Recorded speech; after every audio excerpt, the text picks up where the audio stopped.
So, my doctor in the Department of Health and Human Services, about 18 months ago or 2 years ago, told me that I should try only to work the minimum because of insurance and disability and the focus on my health. So I did that. And I worked my 28 hours, but my management at the time, this is a totally different company, asked me to sacrifice $60 to make $80, and on top of that, start working extra days, what would make me lose my insurance. I did it and lost my insurance. So then I ended up switching to another company. I went from Gulf Noria because I lost my insurance there, and I listened to the Department of Health and Human Services and doctors, and it went very bad. So at this point, we tried again. This time I went to the doctors and the Department of Health and Human Services and 3 other departments I could find. What do I do about these health issues? Oh, you definitely can't work too much. You need Social Security. You need to see doctors. Okay. So I do that. Tell my management I only can work 28 hours.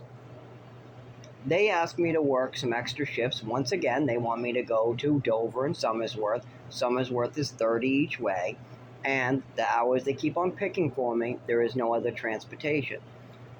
So I say yes to whatever days they throw me, but then they want to also throw extra days at me that push me over the limit again. They start talking about over the limit, insurance, you can't.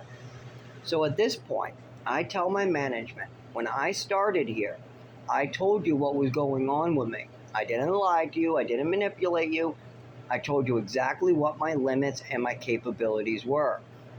Why now are you trying to get me to spend $60 to make $80 every single day? Why are you trying to get me to work 40 hours, lose my insurance? What is that about? And then tell me that I'm covered on your insurance when I'm really not.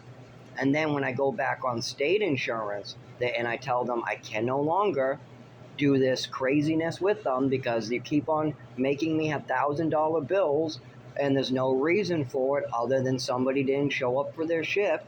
You call me when somebody doesn't show up because I always cover. I say yes all the time and people rely on that. But then when I say no, they drop my hours to 4 and I can't pay my bills. So when the Department of Health and Human Services or my doctor next time starts giving me advice like this, I'll have to ask them, oh, do you remember what happened last time you had me do that?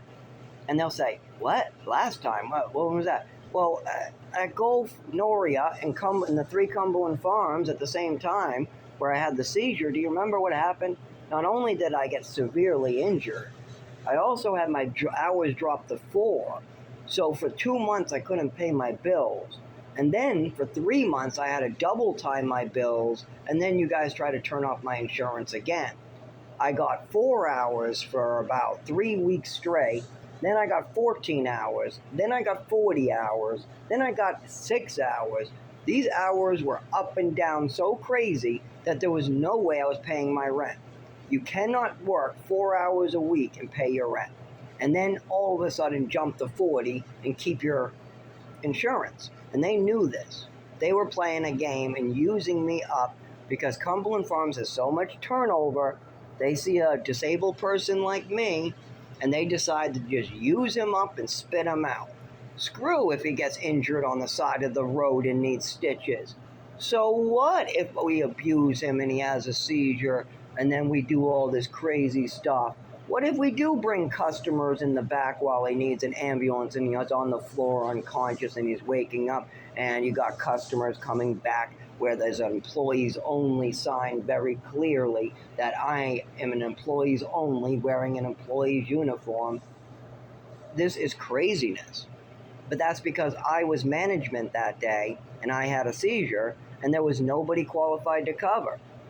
And management was literally trying to use me up because they kept on having people quit. So they said, well, this guy is very good. He's capable. We even offered him like assistant management positions. Gulf has talked to about it with me. They even first asked me about it when I started at Cumberland Farms, and I was talked about it over and over, and I told them the problem with that is transportation. But instead, they decided to pay me a clerk salary and give me that management position anyways. And then when anybody calls out, try to call me in just like a manager has to be in. And if I don't come in, drop my hours to 4. But don't forget, I don't have any of that in my contract. I only have to work the hours on my schedule. If Bobby calls out to go smoke pot, I don't have to cover. I'm not getting management salary. It's management's job to cover any call outs. And that's why they get paid double what a clerk makes. At least that's how it went at just about every single gas station and store I've ever worked at. Somebody calls out and there's nobody to cover, management has to work, and that's shitty on them. So if they have a disabled person that they can call and send over, they do it. Now, luckily, the job I have here is great. They don't do that to me. If I say no, they're fine with it. They don't drop my hours to 4 hours because I gave them a no. And if they ever do, I won't be staying long. I played that game before.